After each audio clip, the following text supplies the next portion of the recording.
siempre ha habido una lucha de poder, tú lo sabes, entre los gobiernos, llámale democrático, no democrático, dictador, y la prensa. La prensa, nuestra función es vigilar las normas democráticas de ese gobierno. Es nuestra función. No tiene otra. Y cuando tú te sientas ya en una tertulia política donde otros dos compañeros tuyos te están diciendo que es que lo que tú dices es fascista, porque no está en la línea y en la tónica de lo que tú dices o lo que el gobierno te está diciendo a ti que no es progresista. ¿Y cuál sería la ley de seguridad ciudadana ideal para Esquerra Republicana? Muchas gracias. No participamos de burbujas mediáticas de la ultraderecha.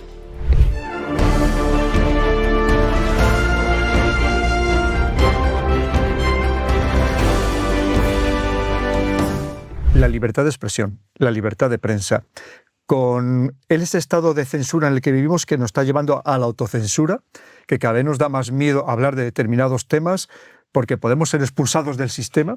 Hoy en día no te asesinarán, pero sí te pueden asesinar socialmente, digitalmente, como incluso gente que vive de YouTube, ¿no? Y que le desmonetizan todos los programas para que es una manera de decir, no te lo cierro, pero al final te impido vivir de ello, con lo cual hasta que te aburras y te vayas, ¿no? Sí. O como los ataques que recibimos sistemáticamente en las redes sociales, como por ejemplo en Twitter. Esto no es terrible. Yo que me he ido de Twitter. ¿No es terrible lo que nos está pasando, Eric? Pero a mí me parece mucho más terrible. A ver, yo soy terriblemente crítico porque me lo puedo permitir, porque llevo desde el año 85, cuando entré en la Asociación de la Prensa de Madrid, en el año del Señor de 1985. Claro, cuando tú ves compañeros tuyos que están pidiendo que en el Congreso se retiren acreditaciones a otros periodistas porque no dan el discurso oficial. Porque les llaman pseudomedios ahora. Claro, pseudomedios. O, por ejemplo, cuando uno de tus compañeros, además a mí, ¿sabes qué pasa? Que lo bueno que es que yo como no vivo de esto, ¿sabes? Cuando excompañeros míos como Miguel Ángel Oliver, antiguo secretario de Estado de Comunicación, fue compañero mío en la cadena SER, cuando yo estaba en la cadena SER, que hablábamos de la libertad de prensa, del poder, sentíamos orgullo de trabajar en la cadena SER y en el diario El País. No, ahora no, ahora es un pasquín. Entonces, claro, descubres que ese tipo con el que tú te has criado informativamente, ¿vale?, es el hombre que ha estipulado como secretario de Estado de Comunicaciones del señor Sánchez el que tú no puedes hacer preguntas. Tú vas a hacer la pregunta que te vamos a dar en la Secretaría de Estado. Entonces dices, caray, el censor que se ha convertido este. Entonces eso es lo que me parece triste. Siempre ha habido una lucha de poder, tú lo sabes, entre los gobiernos, llámale democrático, no democrático, dictador, y la prensa. La prensa, nuestra función es vigilar las normas democráticas de ese gobierno. Es nuestra función. No tiene otra.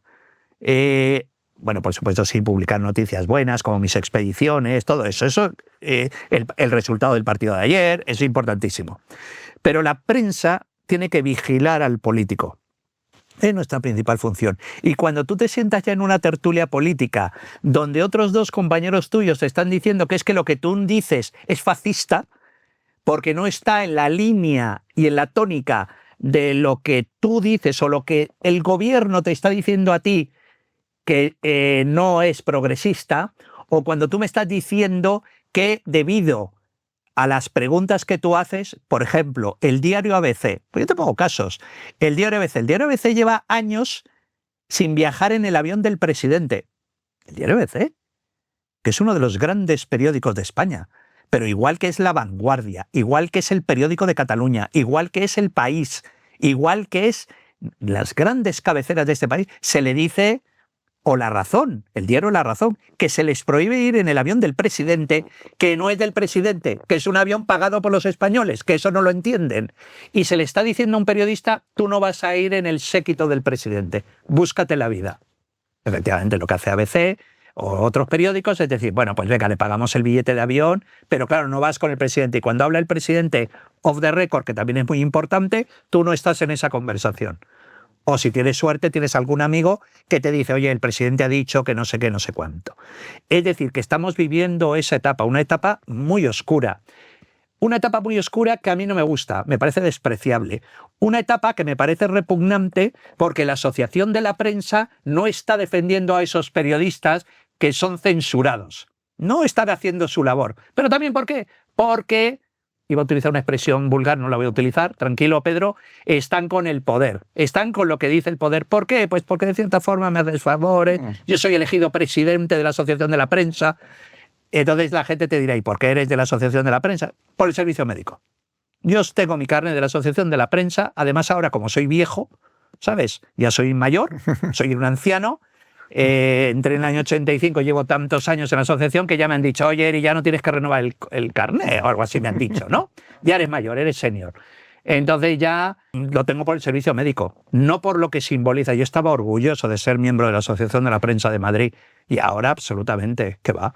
Es un carnet, tengo carnes de clubs de montaña que son más prestigiosos que la Asociación de la Prensa. Pero eso es muy triste, Eric, porque precisamente la prensa en un país democrático debe ser el gran supervisor y controlador y denunciador de los excesos del poder, ¿no? De las arbitrariedades del poder. Entonces, ¿en qué estamos quedando? ¿Para qué ha quedado la prensa? Mira, la prensa en ¿solamente España... para dar jabón, para la prensa dar en masajes España, al poder? La prensa en España es como los sindicatos.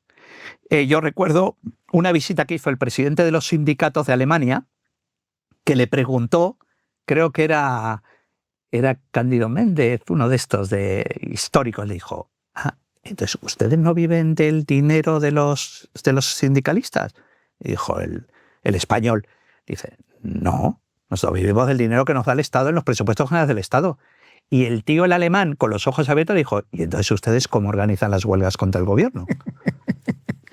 Claro, efectivamente, pues eso es la prensa. La prensa depende de la vicepresidencia del gobierno, que es la que entrega los fondos a los periódicos. Y entonces, como los periódicos han descubierto en pleno siglo XXI que ya la gente no lee, porque la gente no va... ¿Cuánto tiempo hace que tú no vas a un kiosco a pagar un... No. Y como mucho el titular o los subtitulares. Yo con la noticia completa, Nada. que encima cada vez es más corta, ya no la lee Nada, nadie. yo solamente estoy abonado a un periódico, que no voy a decir cuál es, para que no digan, no, es que estoy abonado a un periódico, que además lo recibo, sigo imprimiéndome el artículo que me interesa para leérmelo en el sofá en papel, eso sí que lo hago, lo siento, es poco dado porque no reciclo el papel, pero bien es cierto que ya los periódicos, nadie lee los periódicos. Entonces, ¿de qué viven? Los periódicos viven de poner la mano a la Secretaría de Estado de Comunicación y decirle, oye... Publicidad institucional. Claro, bueno, es que es el principal anunciante. El principal anunciante, para que no lo sepan, el principal anunciante es el Estado, siempre. Con la campaña de publicidad de las carreteras, de la seguridad vial, de la Agenda 2030. La 2030, claro. Y luego están ya las empresas grandes como Repsol, el Corte Inglés, Renault, que son los grandes anunciantes de este país. Pero está siempre el Estado, y el Estado es quien decide darle publicidad o no darle publicidad a los medios. Por lo tanto, si tú, Pedro, me das pasta todos los meses y me dices, Frattini, no hables de Italia. ¿Y yo qué voy a hablar de Italia? Pero si tú me das pasta todos los meses y yo no hablo de Italia, yo te digo, Pedro, venga, genial, no hablo de Italia, de la política italiana, venga, genial. Pues así es la prensa de este país. Totalmente. Espero que te haya gustado este vídeo. Puedes dejarme comentarios abajo y también compartir el vídeo para que llegue a más personas. Y por supuesto, aquí tienes la entrevista completa con este invitado, que ya ves que hemos tratado de temas interesantísimos que nos afectan a todos, también a ti.